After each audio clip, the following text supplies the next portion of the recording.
오늘 본문은 예수님께서 십자가에 달리시기 전 사람들에게 체포되는 장면을 기록하고 있습니다. 예수님의 공생의 마지막 부분이기 때문에 너무나 중요해서 마태, 마가, 누가, 요한, 사복음서에서 공히 다 다루고 있습니다. 이때 등장한 일단의 무리들, 사람들은 가룟 유다가 데리고 온 로마 군대와 대제사장들과 바리새인들, 그리고 그들의 종들을 의미합니다. 예수님을 잡기 위해 로마 정부와 유대 종교 지도자들이 적극적으로 하나가 돼서 개입을 한 것을 알 수가 있습니다. 본래 유대인들과 그리고 압제자였던 로마 정부는 결코 하나 될 수 없는 그룹들입니다. 그러나 예수님을 해치는 일에, 악을 도모하는 일에는 이렇게 하나가 되는 것을 보게 됩니다. 예수님을 체포하는 과정에서 예수님의 제자 중 한 사람이 칼을 빼들고서 옆에 있던 대제사장의 종의 머리를 내리치는 상황이 발생을 했습니다.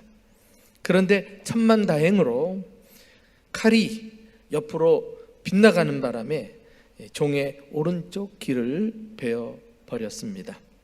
정말 큰일 날 뻔했습니다. 만일 종이 죽었다면 이 제자는 살인죄로 붙잡혀서 평생 감옥살이를 했을 것입니다. 그러면 주님의 일은 어떻게 했을까요? 나는 압니다. 칼이 빗나간 것은 결코 우연이 아니라 하나님께서 그를 불쌍히 여기사 여전히 제자로 삼으시려고 순간 각도를 비틀어서 사람을 죽이지 못하도록 막아주셨던 것입니다. 이렇게 하나님은 우리의 손 동작 하나하나, 발걸음 하나하나 세밀하게 인도하시는 분이심을 믿으시기를 축원합니다. 본문에는 50절에 그 중에 한 사람이 대제사장의 종을 쳐 그 오른쪽 귀를 떨어뜨렸다, 이렇게 기록되어 있습니다마는, 그래서 누가 그랬는지 알 수 없지요. 그러나 똑같은 사건을 기록하고 있는 요한복음 18장에 가서 보시면 그 제자가 베드로라고 밝히고 있습니다. 또한 베드로에게 귀를 잘렸던 종의 이름도 나오는데 그는 말고라, 이렇게 기록되어 있습니다. 오늘 우리는 예수님이 체포되는 그 엄중한 상황 속에서 당시에 예수님이 행하신 기적에 대해 주목하고자 합니다. 말고의 귀가 땅에 떨어지자 예수님께서 그의 귀를 만져서 낫게 하신 것입니다. 떨어져 나간 귀 바퀴를 예수님께서 주워서 다시 붙여주셨는지, 아니면 귀를 만지니까 귀 바퀴가 새로 생겨났는지 정확하게 알 수 없습니다.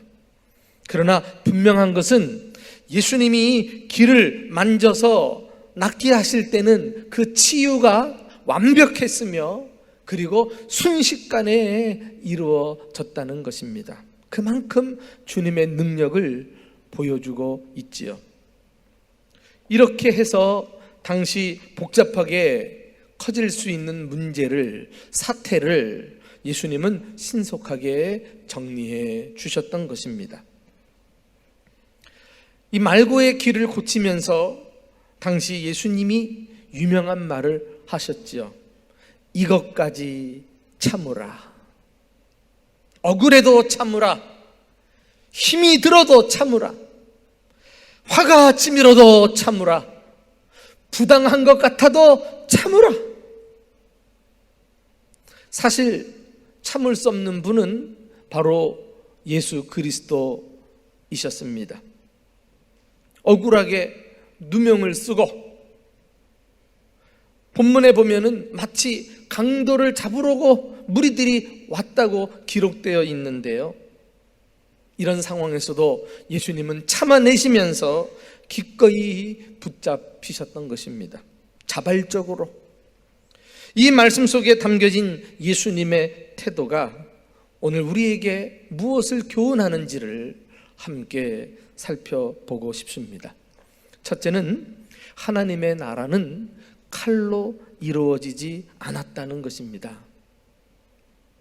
사실 말고의 길을 고치신 기적은 이것까지 참으라라는 이 유명한 말씀 외에도 그에 못지않은 유명한 말씀이 또 나오는데요.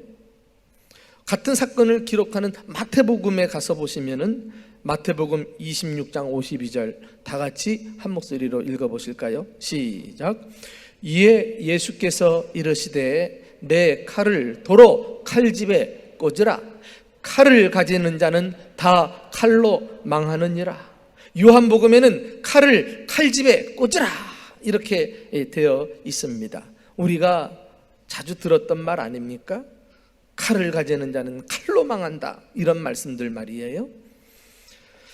당시에 베드로를 비롯해서 제자들 가운데 몇 명은 단검을 몸에 간직하고 있었던 것 같습니다. 아마도 그들은 예수님의 목숨을 노리는 사람들이 점점 많아지면서 예수님의 신변을 보호할 목적으로 칼을 준비한 것으로 보입니다. 그런데 예수님께서 그 칼을 칼집에 꽂으라는 것이에요. 당신 자신을 위해서도 사용하지 말라고 명령하신 것입니다. 왜요? 하나님의 나라는 칼로 이루어지는 나라가 아니기 때문입니다. 칼은 폭력을 의미합니다. 세상 권력을 의미하고 막강한 힘을 나타냅니다. 그래서 본문에서도요, 무리들이 예수님을 잡으러 겟세마네 동산까지 올라올 때도 검과 몽치를 가지고 올라왔다, 이렇게 기록되어 있지 않아요? 칼과 몽둥이를 가지고 왔어요. 그것을 믿은 거예요. 그것으로 이 땅에 정의를 실현하고 세상을 변화시킬 것이라고 사람들은 믿습니다.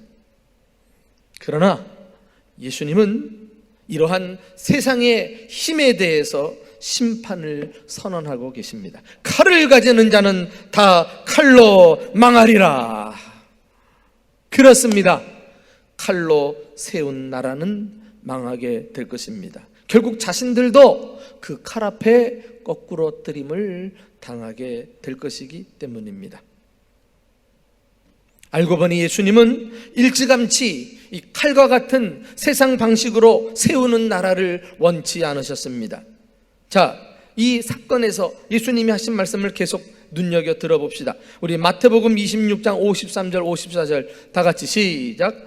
너는 내가 내 아버지께 구하여 지금 12군단 더 되는 천사를 보내시게 할 수 없는 줄로 아느냐? 내가 만일 그렇게 하면 이런 일이 있으리라 한 성경이 어떻게 이루어지겠느냐 하시더라. 예수님이 붙잡히신 것은 자기 자신을 막아낼 힘이 없어서가 아니었던 것입니다. 아버지께 요청하기만 하면 하나님은 예수님을 위하여 12군단이나 더 되는 천사들을 즉시 보내실 것이에요. 여기 한 군단은 군대 단위인데 당시 로마 군대 조직은 한 군단은 6,000명 정도로 이루어져 있어요. 12군단이니까 셀 수 없는 완전한 수, 무수히 많은 천사들을 주님은 얼마든지 출동시킬 수 있는 권세를 가지신 분이라니까요. 이 한순간에 그냥 정리해버릴 수 있는 그런 힘을 주님은 사용하지 아니하시고 체포를 당하십니다. 그렇다면 하나님의 나라는 무엇으로 이루어질까요?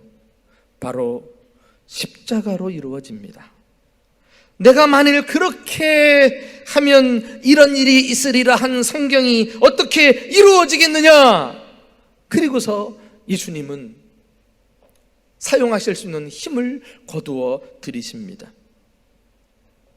이렇게 세상 방법을 따르지 않고 당신이 친히 붙잡히셔서 십자가에서 죽으시는 방법을 선택하신 것입니다. 십자가는 사랑입니다. 십자가는 용서입니다. 십자가는 희생이요 낮아짐입니다. 세상 사람들은 이런 삶을 비웃고 무능하다고 손가락질할 수 있지만 예수님은 기어코 십자가에 달리셔서 죽으심으로 원수의 머리를, 사탄의 머리를 박살내시고 십자가로 승리하신 줄로 믿습니다. 베드로와 당시 제자들은 이 사실을 배워야만 했습니다. 예수님께서 칼을 거두라고 말씀하시고 친히 붙들려 그 다음날 하루 종일 십자가에 매달리시고 숨을 거두심으로 온 인류를 위해 생명의 길을 활짝 열어놓으신 것을 목격하는 순간 훗날 베드로는 칼을 휘둘렀던 자신의 모습을 떠올리면서 부끄러워했을 것입니다. 사랑하는 교우 여러분, 베드로만 배워야 할까요? 우리는 어떻습니까? 갈수록 사람들이 사나워지고 있습니다. 반목과 갈등, 분쟁과 다툼을 일삼으면서 힘으로 상대방을 이기려고 합니다. 안타까운 것은 교회조차도 자꾸 세상 사람들 하는 방식을 닮아서 예수님의 방식을 따르지 않고 쉽게 분노하고 증오하고 충돌하고 있습니다. 기억하십시오. 하나님의 나라에서는 분노하면 지는 거예요. 증오심으로는 하나님의 뜻을 이룰 수 없습니다. 요즘 시국이 다방면으로 여러 가지로 어수선하다 보니까 사람들의 마음에 여유가 사라져버린 것 같습니다. 그래서 그 하는 말이 너무 거칩니다. 행동이 과격해졌습니다. 그러나 예수님을 믿는 그리스도인들은 세상 사람들과 다르게 문제를 풀어야 합니다. 어떻게요? 사람들이 미워할 때 우리는 사랑으로 다가가야 합니다. 사람들이 분쟁할 때 우리는 화평으로 다리를 놓아 주어야 합니다. 사람들이 마음을 닫을 때 우리는 마음을 열고 용서를 베풀어야 합니다. 사람들이 교만하여 기고만장할 때 우리는 좀 더 낮은 자세로 겸손히 행해야 합니다. 이것이 바로 십자가의 정신인 것을, 예수님이 십자가로 원수마귀를 물리치고 승리한 것처럼 우리 또한 십자가의 삶을 실천하면서 이 땅에 하나님의 나라를 이룰 수 있습니다. 지난주에 코로나와 관련해서 총리가 담화를 발표하고 그리고 그 다음날 대전시에는 시장이 각 교회에 교회 방역 강화 조치를 전달하는 공문이 발송이 되었습니다. 총리의 담화와 우리 대전시 차원에서는 시장의 이 공문을 보면서 전국적으로 교회들이 발끈발끈했지요. 이것은 코로나 방역을 빌미로 교회, 기독교를 탄압하는 처사다. 교회가 저자세로 나가면 안 된다. 입장문을 과격하게라도 써서 교회를 함부로 얕잡아보지 못하게 해야 할 것이다. 많은 이야기들이 난무했고 저 자신에게도 강력하게 나가라고 얼마나 많은 요청이 있었는지 모릅니다. 이런 분위기에서 사랑을 말하고 용서를 말하면 웃음거리가 되고 말 거예요. 예수님의 삶과 무관없이 교회들이 대처하고자 하는 모습을 보면서 안타까웠습니다. 그래서 대전시 기독교연합회 임원들이 몇 사람이 입장문을 문구를 작성할 때 제가 강력하게 요구했어요. 먼저 이 대전시 공무원들과 의료진들과 보건당국에 그 밤새 수고하는 그들의 그 헌신을 좀 알아주자. 좀 고마움을 표현하자. 그리고 협박하듯 과격하게 표현하지 말고 그리스도의 사랑을 담아서 존중함으로 우리의 마음을 전달하는 글을 함께 만들어 달라고 요청했어요. 그리고 글을 정리해서 지난주 목요일 날 시장에게 전달을 했습니다. 그 어떤 입장문보다도 그 글을 읽는 사람들마다 그래도 자신이 존중감을 받고 교회와 협력하는 그런 마음이 일어나기를 간절히 바라는 소박한 생각으로 글을 올렸는데, 세상 사람들이 보면 또 그리스도인들조차도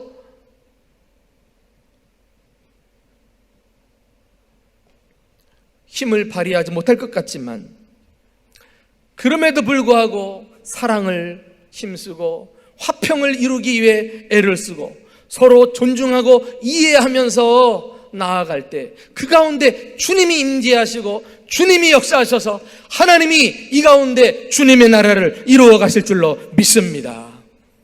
하나님의 역사는 이렇게 해서 이루어 가는 것입니다.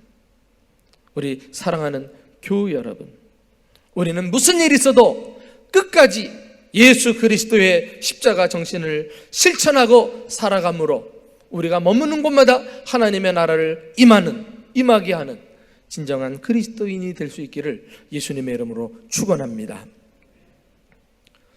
두 번째 우리가 배울 교훈은 어려운 상황에서도 먼저 이웃을 생각해야 한다는 것입니다. 복음서에서 예수님의 체포되는 장면을 다 같이 다루었다고 제가 말씀했어요. 그러나 그 강조점들이 다르더라고요. 앞서 살펴본 대로 마태복음은 베드로가 칼을 사용한 사실에 대해서 책망하고 훈계하는 장면을 강조해서 묘사하고 있어요. 다른 복음서에서도요, 귀가 떨어져 나갔더라, 그리고서 어떻게 됐는지 설명 없이 지나갑니다. 그런데 오늘 본문 이 누가복음에서는 유독 말고의 귀를 치료하고 싸매는 예수님의 모습을 부각시키고 있어요. 그리하여 이웃을 참으로 사랑하고 원수와 화해하는 그런 예수님의 모습을 강조하고 있습니다. 자, 그 대목이 어디 나옵니까? 누가복음 22장 50절 51절을 함께 읽어보실까요? 시작. 그 중에 한 사람이 대제사장의 종을 쳐 그 오른쪽 귀를 떨어뜨린지라. 예수께서 일러 이르시되 이것까지 참으라 하시고 그 귀를 만져 낫게 하시더라. 예수님의 행동은 단지 기적을 행하시는 전능하신 모습을 넘어서서 지극히 자비롭고 따뜻하신 성품을 가지신 분으로 말고에게 나타내고 계십니다. 말고가 누굽니까? 그는 종의 신분을 가진 사람이에요. 당시 종은 주인에게 부속된 물건과 같이 취급받는 가장 낮은 계층의 사람이었습니다. 그가 귀가 잘려나간들 주인인들 가족처럼 신경을 쓰겠나요? 그냥 한쪽 귀가 없는 상태로 평생을 살아야만 했을 것입니다. 사람으로서 대우 한 번 받아본 적이 없었을 텐데 예수님이 그의 귀를 만지시면서 자상한 친절과 따뜻한 사랑을 베풀어 주신 것입니다. 저는 상상을 해봐요. 본문에는 기록이 없지만, 더 이상 말고에 대한 언급은 없지만, 이 따뜻한 손으로 만지심을 받은 그의 귀는 고침을 받은 후에 예수님의 생명의 말씀을 듣는 복된 귀가 되지 않았을까요? 그 말씀을 듣고 그의 마음을 활짝 열고 구주 예수님을 영접함으로 평생을 그리스도인으로 살지 않았을까요? 충분히 가능성 있는 상상이라고 여겨집니다. 예수님은 이렇게 어렵고 위급한 때에 정작 자신보다 이웃을 먼저 생각하셨습니다. 기억하십니까? 십자가를 지고 골고다 언덕을 올라가실 때 얼마나 힘들고 괴로워하셨을까요? 그래서 십자가를 든 채로 쓰러지기를 몇 번 하지 않았습니까? 그리고 그때 그 광경을 보면서 안타까워하면서 울고 있던 일단의 무리들이 있었어요. 그런데 예수님께서 그 무리들을 보시고 말씀하십니다. 나를 위해 울지 말고 너희와 너희 자녀들을 위해 울라. 예수님은 죽음을 눈앞에 둔 상황에서도 자신보다도 울고 있는 사람들의 운명을, 그들의 다음 세대를 오히려 생각해 주셨습니다. 심지어 십자가에 매달려서 고통의 절정을 경험하시는 순간에도 예수님은 말씀하셨어요. 아버지여, 저들의 죄를 사하여 주옵소서. 자기의 하는 것을 알지 못함이니이다.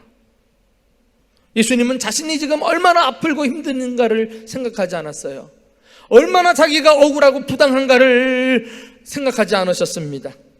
당신을 해치는 저 십자가 밑에 사람들을 오히려 염려하면서 그들의 운명을 위해 하나님 앞에 기도하고 있지 않습니까?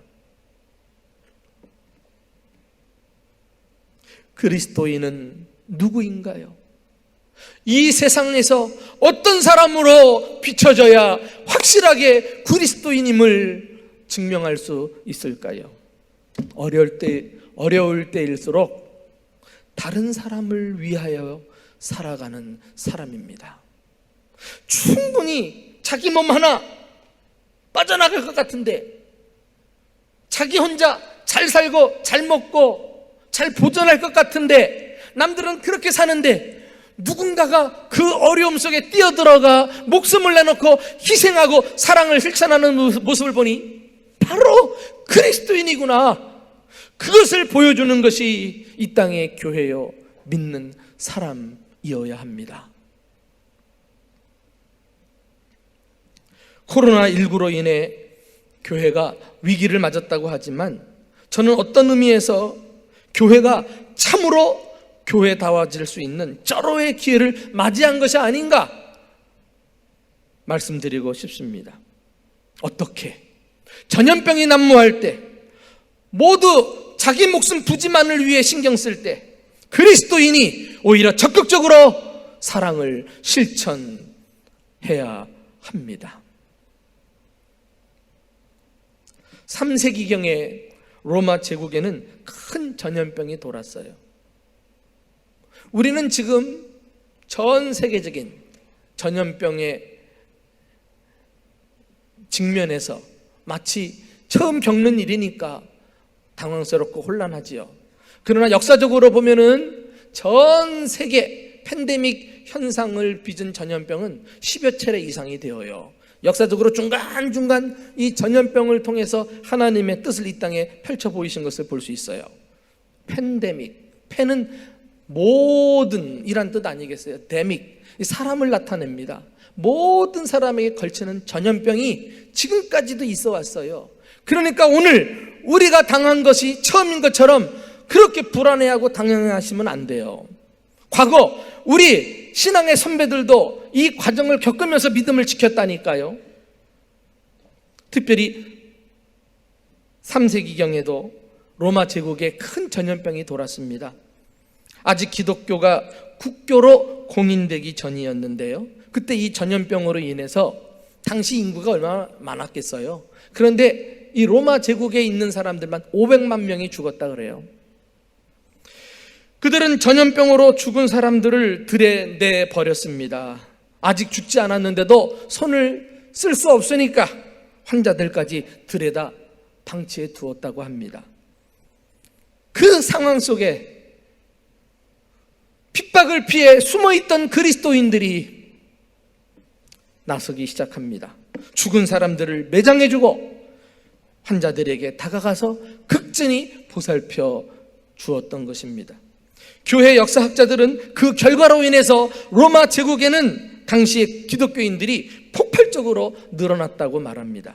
그 힘으로 인하여 AD 380년 로마는 기독교를 국교로 공인하기에 이르렀다는 것입니다.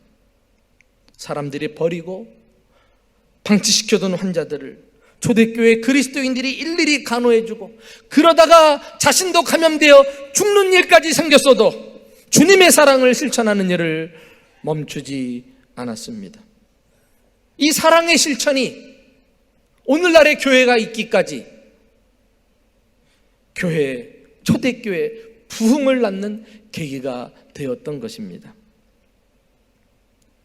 참 감사하게도 지금 우리나라도 코로나19가 창궐하는 상황에서 의사, 간호사 같은 의료 봉사자들이 목숨을 걸고 코로나 최전선에서 싸우고 있습니다. 그런데 이들의 종교를 분석해 보니까 기독교인이 80% 이상이라는 것 아니에요. 역시 어디든지 예수 믿는 사람은 달라요. 드러나지 않고 하도 손가락질 당해서 그러지, 교회는 우리 사회를 지탱하고 있는 공동체가 분명하더라고요. 대전 부근에는 환자들을 돌보다가 죽은 의사도 있습니다. 이렇게 그리스도인은 어려울 때, 재난할 때에 세상 사람들은 자기 몸 하나 간수하기 바쁘지만 우리는 앞장서서 이웃을 사랑으로 돌보는 사람들입니다. 재난의 때에 안으로 움츠려 들지만 말고, 너무 불안에 떨지 말고, 때가 되면 자원봉사도 하시고, 요즘처럼 피가 모자라다고 하는데 헌혈도 하시고, 그리고 저도 고민하고 있습니다마는 교회적으로 이웃들을 돌아보며 어려운 사람, 구제할 사람을 우리가 적극적으로 지원하는 일도 있었으면 좋겠습니다. 제가 시청에 가니까 시청 공무원이 저를 따라오면서 목사님, 우리 대전에는 곳곳에 보건소가 있는데 그 보건소마다 너무 많은 의료진들이 고생하고 있어요. 교회들이 그런 사람들을 방문해서 위문해 주면 참 좋겠어요. 그 말 하는데 귀가 번쩍 뜨이더라고요. 다음 주가 우리 교회 정기당회인데 한번 장로님들과 우리 교회가, 성도들이 함께 할 수 있는 사랑의 실천이 무엇인지에 대해 고민하고 답을 찾고자 합니다. 사랑하는 교우 여러분, 재난의 때에 세상에 빛과 소금으로서 하나님 앞에 영광을 돌리고 진정한 빛을 발하는 그리스도인들이 될 수 있기를 예수님의 이름으로 축원합니다. 마지막으로 우리에게 주시는 교훈은 끝까지 인내하며 본분을 다해야 한다는 것입니다. 누가 사명을 완수할 수 있습니까? 인생의 경주에서 인내하는 사람 아니겠어요? 예수님은 십자가를 향해 열심히 달려가셨고 사탄 마귀는 그 길에 함정을 파놓고 나아가지 못하게 회방을 놓는 형국이 아닙니까? 예수님께서 붙잡히시던 그날 밤도 이제 십자가 고지가 코앞인데 마귀가 베드로를 이용해서 이를 그르치게 만들었던 것입니다. 예수님인들 사람의 몸을 입으셨는데 이제 내일 들이닥치는 십자가가 무서워서 이 칼의 힘을 의지하고 위기를 모면하려고 했다면 구원이 완수될 수 있었을까요? 이것은 일종의 예수님에게 찾아온 시험과도 같았어요. 그러나 예수님은 멋지게 얘기하십니다. 이것까지 참으라. 그리고 시험을 거뜬히 통과해서 십자가 지시고 사명을 완수하셨습니다. 많은 그리스도인들이 처음에는 그럴듯하게 시작하지만 사명을 완수하지 못하고 중도에서 포기하고 마는지. 왜요? 순간순간 참지 못하기 때문에. 사명을 완수하려면 억울하게 누명을 씌워서 잡으러 온 사람이라도 참아야 합니다. 가룟 유다의 간사한 입맞춤도 참아야 합니다. 제사장들의 가증한 위증도 참아야 하고요, 빌라도의 불의한 재판도 참아야 합니다. 로마 군인들의 만행도 참아야 합니다. 뺨을 때리고 침을 받고 온갖 도구로 매질을 하는 이 고난도 참아야 합니다. 사명을 감당하면서 억울하다고, 속상하다고, 부당하다고, 마음이 아프다고 질에 손을 놓고 포기하는 것은 예수님의 뜻이 아닌 것입니다. 자, 우리 예수님의 단호한 뜻을 이 상황에서 함께 들어볼까요? 요한복음 18장에 같은 상황인데 이 말씀이 기록되어 있어요. 우리 11절 말씀 함께 읽어봅니다. 시작. 예수께서 베드로더러 이르시되 칼에 칼집을 꽂으라. 아버지께서 주신 잔을 내가 마시지 아니하겠느냐 하시니라. 어디서 많이 들었죠? 요 붙잡히시기 바로 전에 동일한 장소에서 예수님은 밤새 기도하지 않았습니까? 어떻게 해요? 아버지여, 이 잔을 내게서 옮기시옵소서. 그러나 아버지의 뜻이면 내가 이 잔을 마시겠습니다. 하나님의 뜻을 물었고, 그리고 기도하면 기도할수록 십자가를 받아들이는 것이 주님의 뜻임을 깨닫고 결단하면서 기도로 승리하시고 일어나지 않으십니까? 그리고 붙잡히신 거예요. 베드로가 칼을 휘둘러 그 길을 막았지만 이것까지 참으로 하시고 자원하여 붙잡히시면서 하신 말씀, 아버지께서 주신 잔을 내가 마시지 아니하겠느냐. 주님은 재차 자신의 결심과 의지를 확인하시고 기어코 사명을 완수하셨습니다. 아버지의 뜻, 아버지가 내게 하라고 주신 일, 그 일을 이루기 위하여 마치 어린 양처럼 전적으로 주님의 뜻에 내어 맡기며 순종하는 예수 그리스도의 모습을 이곳에서 우리는 발견합니다. 사랑하는 교우 여러분, 우리는 어떤가요? 가끔 좋은 일을 하려다가도 기분이 나쁘면 그만 내려놓아요. 남이 알아주지 않으면 조금만 힘들어도 포기해요. 여러분, 언제까지 우리의 헌신이, 우리의 봉사가 내 마음에 달려 있어야 하겠습니까? 우리 수준이 그 정도밖에 안 됩니까? 주님은 날 위하여 목숨까지 내어주셨는데 내 마음 하나,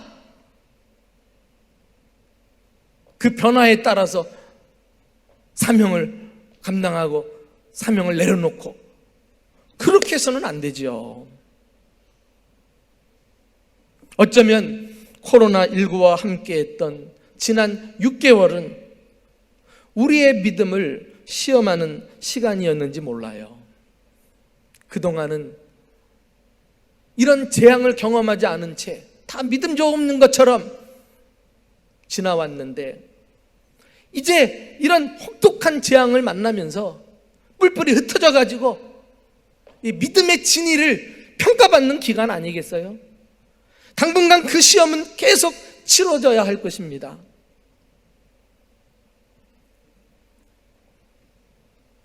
나는 이 코로나19로 인해서 정말 진짜 교회는 어떤 교회인가, 건강한 교회는 어떤 교회인가, 성도들이 말씀 위에 든든히 서 있고 신앙으로 무장된 교회는 어떤 교회인가가 확실하게 구분이 되는 기회라고 생각합니다.